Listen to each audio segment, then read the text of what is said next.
A lot to unpack here. First of all, talk to us about the trends you're seeing on Coursera and what that signals about changes in higher education and learning in the last 2.5 years.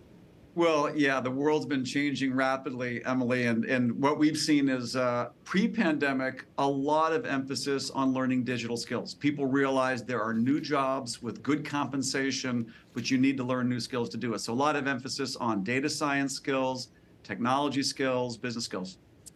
During the pandemic, we saw, like you said in the intro, a wholesale change in the way that people learn, mostly online, and also the way that people are now working, which is largely remotely. And so what we're seeing right now on Coursera is an increased interest in working adults saying, and it's a pretty tight labor market these days, they're saying, if I learn new skills, I can get a new job that pays better and has more flexibility. I could even work remotely a bit. So we're seeing a lot of interest in people learning skills to switch jobs. And at the same time, you're seeing employers dropping requirements for hiring. And, I know we've been asking this question for years, but, people keep saying that the traditional 4-year college degree is dead. What do you say to that? Oh, it's not dead. I think they're going to become much more accessible. So they'll be more affordable. They'll be more job relevant. We could talk a little bit about how we're helping universities change the way that they provide college degrees. But the other thing I would say is they won't be the exclusive pathways to good paying jobs. Increasingly, there are great job opportunities in IT, UX design, project management, social media marketing that don't require a college degree. They do require skills, but you don't need a college degree to land many of these jobs, increasingly so. So I think you won't need to get a college degree to get your first good paying job, but college degrees will definitely help people continue to advance in their careers. At least that's our opinion. So what are you doing to help colleges ensure students and potential students that it's worth it? Yeah. Well, the big thing is, it's interesting. During the pandemic, what we saw is a lot of private equity and venture capital money go into ed tech. So we went public, lots of other ed tech companies went public and also raised money. So there's a lot more alternatives now to getting a college degree. College degree is not the only path to good jobs. And so universities are starting to say, hey, I need to create more flexibility, more affordability, more career job relevance in my curriculum. What we're doing to help is we work with over 200 of the top universities and 100 industry partners like Google and Meta and IBM. And we basically help universities offer industry micro-credentials, like these are like professional certificates in these entry-level jobs, to students. So they're integrating these industry credentials into their college curriculum so that when you get your college degree, you also get a certificate from Google or IBM or Windows, or Microsoft or somebody else. Meantime, you've got this huge controversy about how the Biden administration has responded to the student loan crisis. Some people think this is great. Some people think this is not the way that the administration should have handled it. What do you think? Well, I think it certainly reflects a huge and globally unique problem that the U.S. has had, over $1 trillion in student debt. And it's sort of say, well, how do we end up with $1 trillion?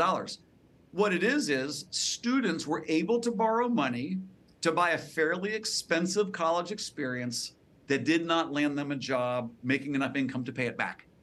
And so your earlier question about how do universities need to change to create a better proposition for students. I mean, make degrees more affordable, make them more tailored to working adults who can't quit their jobs and move to a campus, but also make them more job relevant. So a lot of what we're doing is actually creating collaboration between industry and universities to help reinvent the college degree so that they're not so expensive. And when people get a college degree, they have a much higher chance of landing a job when they graduate. So what are the trends that you're seeing that you think we're not talking about enough? Trends that we might find surprising? I think everybody knows after COVID that people are now starting to do a lot more online learning all over the world. We had 47 million learners on Coursera at the beginning of 2020. 30 million more came during 2020, during the pandemic, and now we're at 107 million. So clearly there's been a big shift towards online learning. That's pretty well known. There's a lot of observations and I think some arguments about remote work. Will workers work remotely? What I think people aren't necessarily appreciating is the power of putting these two things together. Once anyone in the world has access to high quality learning and even college degrees online, and anyone in the world who learns these digital skills can start getting these jobs and working in these jobs, even if the jobs aren't in their cities or their states or maybe even in their countries, suddenly you have much more equal opportunity to learn and also more equal opportunity for good paying jobs. So I really think that maybe the legacy of the pandemic is going to be way more people in the world will become more educated and have a much better chance of landing a good job.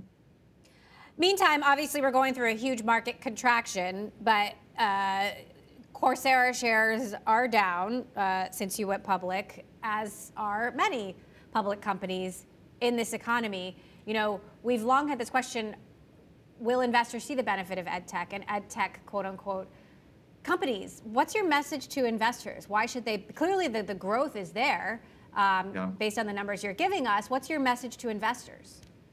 Well, the growth is there. I mean, the message to investors, they already know this, but what everybody focuses on is how big is the market opportunity that a company is going after, right? Today, higher education globally is a $2 trillion market. There's about $2 trillion per year in tuition being spent on college degrees. Many people would say that there's a lot of room for innovation in college degrees to make them more affordable, more job relevant, more valuable to the students, no matter where you go to school, whether it's in the US or Europe or the Middle East or wherever. You know, what we need to show for investors to be excited is a very big opportunity that generates, you know, high revenue growth with predictability and then good operating leverage so that you become more profitable as you get bigger. And so what we've mostly been focused on at Coursera is growing. And to your point, you know, in Q2, we grew year on year 22%. Some segments of our business are growing much faster than that. But ultimately, we see this, we've been around for about 10 years. We see this as a multi-decade opportunity. We've been growing, you know, 59% year on year in 2020, 46% in 2021. We see a lot of growth ahead, and it's really going to come down to reinventing the way people not only get educational opportunities, but also how they get better access to career opportunities as well.